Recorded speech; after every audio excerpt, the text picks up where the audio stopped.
A left, right, out. It's like a bedside chat now because I actually fell asleep. I was listening to Jin Saki give a press briefing, which is inconsequential. They don't say anything in this. The questions are. I had something on my cheek or my chin. Oh well. Yeah, they say nothing of consequence on there. The questions are just really softball. They're getting a little harder, but they allow them to skip around them and to obfuscate. It's pretty bad. But let's get into it. This is pretty interesting. Dow, let's economic wise or markets wise. Dow finished we're down almost 500 points. S&P. I've actually started closing some of my short positions, or some of my bets on the downside, just because this is more fueled by this whole Russia Ukraine thing, as opposed to the monetary policy right now. And I'm going to say this right now. This is my thing. This is like an excuse. This is a perfect excuse for the Fed not to raise interest rates the way that they should, or they were never going to do it anyway the way they should. But instead of having like a half point or upwards of what Bullard was saying, a whole point, you are lucky to get a quarter point out of this, all because of what's going on in Ukraine. So it's working out to everybody or the state's advantage, right? Have this crisis, and then therefore your central bank can just continue this easy money policy, continue impoverishing Americans and people that haven't used any kind of dollar, denominated functionality or whatnot. So here, okay, so with that in mind, this is one of the reasons I was doing this video right here, is I just happened to pull this article up and I saw this, and it comes from CBS, right? And they were blaming. Here, I'll just read the headline. The U.S. economy has been hit with increased gas prices, inflation, and supply chain issues due to the Ukraine crisis. Like, what in the world?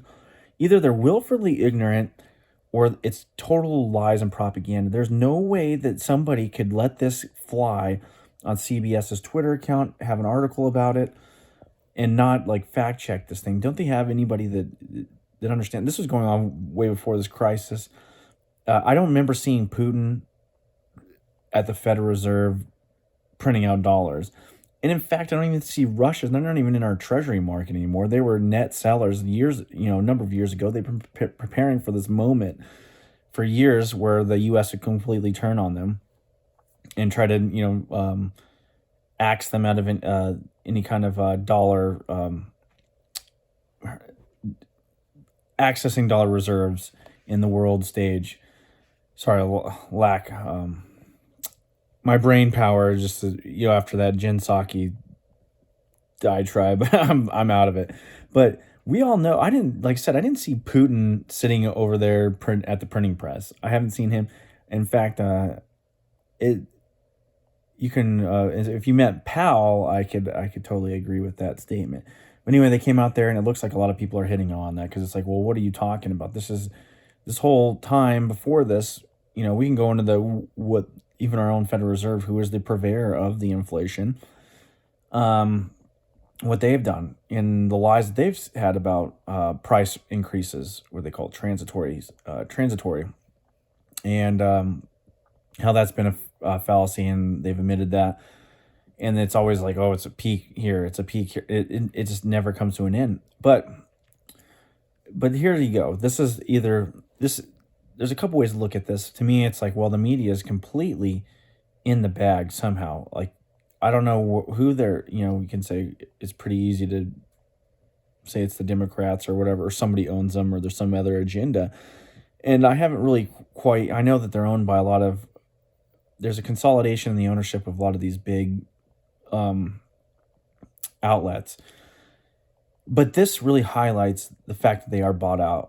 Whether you believe me or not, or you believe these other people that say, hey, they're bought out or they're infiltrated by intelligence agencies, this right here, this headline that is knowingly false, is propaganda, and it's used to set the stage to justify actions, right? And if this doesn't tell you how compromised our mainstream media is, our big conglomerates, then I don't know what to tell you. There's a reason these guys are at like all-time low whatever viewership, and somehow they got millions of dollars to throw around. So that should also raise your butt hairs up a little bit and have some damn questions about how are these guys still getting money, right? Because they're getting smoked by guys like Joe Rogan, which I can get in. There was an interesting Rogan piece. This is a whole nother side thing. Uh, the last doctor that he had on, he actually missed.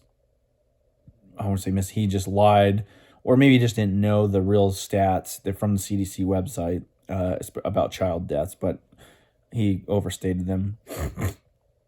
But we'll get into that. And some of his other things he was wrong on. He was good on mass though. He like we've been saying, but so we go into this Ukraine crisis now a little bit deeper. So we've got some more sanctions on the table. Apparently, the thing that he took the sanctions off when he first came into office, Biden, he's putting the sanctions back on. And to me, doesn't it? It just feels like these guys are asleep at the wheel. I mean, one, he acts as our pipeline, our major pipeline project here, was going to allow what, granted, like what kind of pull do they have over there? I guess, I mean, we do at a certain sense because of our allies, but he's going to sanction that one, or not sanction, I mean, sanction it as in allow it to go through, but then axe ours. Now he's putting real sanctions on whatever this one, and him and Germany aren't going to allow this Nord Stream 2 to go through, but then Germany comes back and says, hey, this is not a permanent solution. We might let it go through eventually. I mean, it's all over the place. What does it look like from Putin's perspective? It looks like we're flailing around. We have no direction, no real leadership. It looks like there's a bunch of kids at the table, and Putin's just calm, cool, and collected. And his ministers are too. And they're, I think one of them was asked about the sanction. He's like, they're pretty much bullshit. All right. They don't do anything. Russia's been preparing to not be affected by these kind of like, oh, you can't access the treasury market or dollar debt markets. Ooh, we're going to sanction your banks. They've been preparing them for this for the last few years. They're not even in the treasury market. They don't give a shit about it. I mean, it does kind of suck that you can't trade in dollars a little bit for the oil markets, but they can do bilateral agreements, especially with China, especially now we pissed everybody off to the certain extent that it's going to be easy for them to find business. Now, I was listening to another guy who was talking about what would happen in war. Like, can Russia actually, if they wanted to go to Kiev, which I don't think they will. I think that Putin just played his cards. He's a very calculating man. You can see how calm, cool, and collected he's a leader. He just took the stuff that was already, regions that were already claiming to be, independent regions, and just recognized them. Now he's moving his forces in. So what the hell do we do? I mean, there's nothing else you can really do. And if you look at it tactically, even if we went in there militarily now, we'd, want to axe nuclear weapons out of it. The first thing you have to do is somehow soften them on the ground level. I agreed with this guy when he was talking about it. It's like, well, Russia's going to have to get air superiority right off the bat if they want to go into Ukraine. And then that way it puts the impetus on us to either fight an air battle or to kind of just, hey, let them have it. But one of the things he said, his analysis on this, and he also said it needs to be moved in swift and forceful, which I agree. And that's pretty much the way anything is done when you actually start moving assets. But the first thing, you got to set the conditions for those things, and it worked out in Donbass and those regions around there because the instability was already there. Now we are actually creating the instability around Kiev and whatnot by pulling out all of these diplomats and by throwing out all this propaganda, and it's affecting their economy. Even their own government officials say so. We're setting the conditions for instability in the region. And what is that? That's the first thing you do now in this new type of warfare, because you have to justify your action to go in there. So that's part of what Putin did. He said he recognized these things. He's going in there as a peacekeeping force to put the peace, because there's instability in there. So that would be the first condition to be met before you even go in there. But anyway, that's a whole nother tactical side topic on that.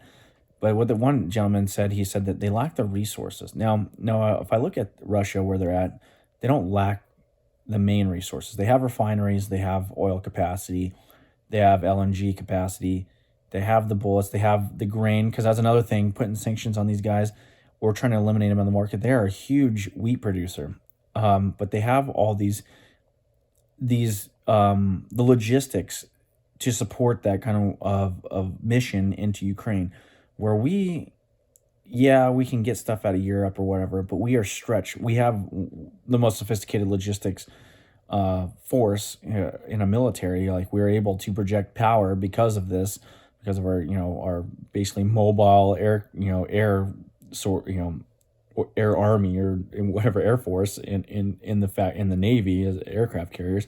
But then our logistics system, in order to supply those carrier groups and supply ground forces, are, bar none. We're good, but it's still stretched out. It's a little easier for Russia to supply their troops than it would be for us over there in a sustained military combat.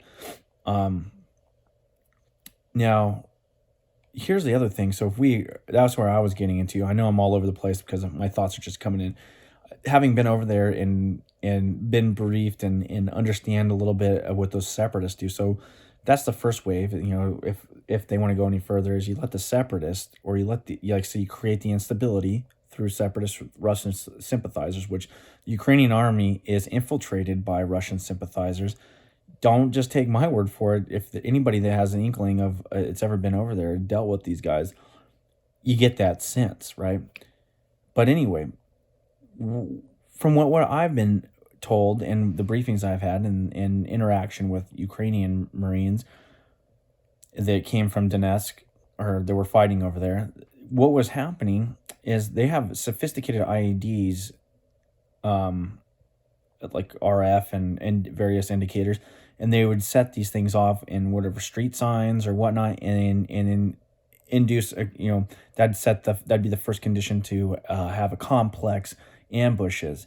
And that's one of the things we were trying to help train them on how to deal with that. But that's something that a lot of us that have been in the military since 9/11 understand IEDs and counter ID measures and all that. But we've only had a limited amount of experience with through the Iranian versions of their IEDs, of some of the more sophisticated versions, which that's what these separatists were employing, which is very similar to the Iranians. And the people that we're briefing on, they're actually Canadians, and some of the British guys, and then from the Ukrainian Marines as well.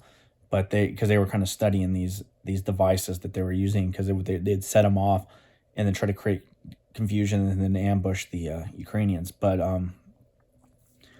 you're going to have stuff like that. So not only you're going to have a first world country type war, but you're going to have a guerrilla warfare that's going to put Iraq and Afghanistan to shame in its bloodiness, swiftness, because there'll be a swift, military aspect to this if we wanted to fight Russia.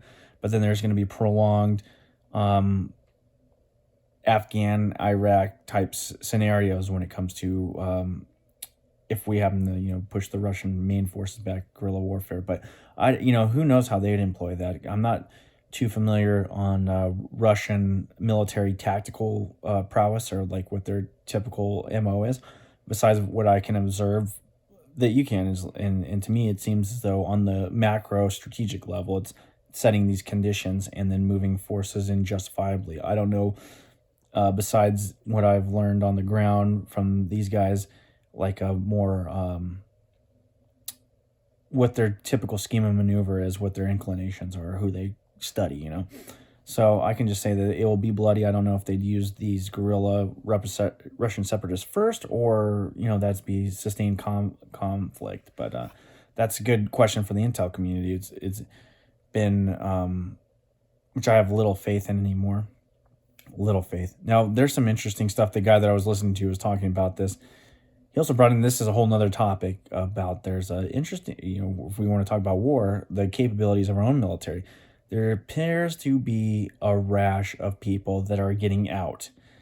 Senior level leaders that are getting out of the military, that have put their packets in, that retire, over various things that are going on there with regards to wokeness or jabs, or a various array of things. A lot of it has to do with the jab stuff and some of the manipulation there. And apparently there's going to be a number of whistleblowers coming out that they had one disobeyed a order. There's a directive that comes down through the Department of Defense over this jab, and also that there's some mass falsification of medical records. And before you say that that's a conspiracy theory, go check him out. It's on Terrence Popp is the guy. He had he's collecting a lot of this data, or a lot of these people. He's trying to link him up with Project Veritas. But look at that coming down the pipeline, because it's going to be very interesting. And he tends to have some connections in there. I haven't even contacted anybody. I don't want to get anybody in trouble that I know in there, because I don't want them to have to talk about it, because there's people with careers and families. And they're, majority of the people that I know, and they're still in the military, very honorable men. I want them to be there. I want those guys to be the guys making the decisions, since I'm not there anymore. But it's interesting. So the readiness of our military has been degraded. The leadership is lacking, and it doesn't look good. But I've gone on a number of topics. I have gone all over the place, and I hope that you've gained some kind of, or I've led you to think outside the box on this event. I didn't even get into Canada. Canada is supposedly holding their vote or the Senate is. I was listening to the Senate debate last night, and very interesting. But it is, if it was me, I wouldn't worry about Ukraine. I'd more worry about our partners to the north. I'd invade them before I go into Ukraine with military. I'd invaded them and depose Trudeau and reinstate, at least, even though we're a republic, but they're a parliamentary system, and they have republic tendencies. Look at how their Senate is. That's how ours was at a certain extent. Our senators used to be appointed by the states, or like through the legislation of each state. And they kind of appoint theirs. So there's some, checks and balances there that are good. I mean, we can go in there, take Trudeau out, and have some elections and let them have elections and elect a real leader, and maybe impose or help them put some more safeguards in their constitution. But I'd rather do that than go to Ukraine, to be totally honest. We got our own issues over here. But talk to you later. Peace.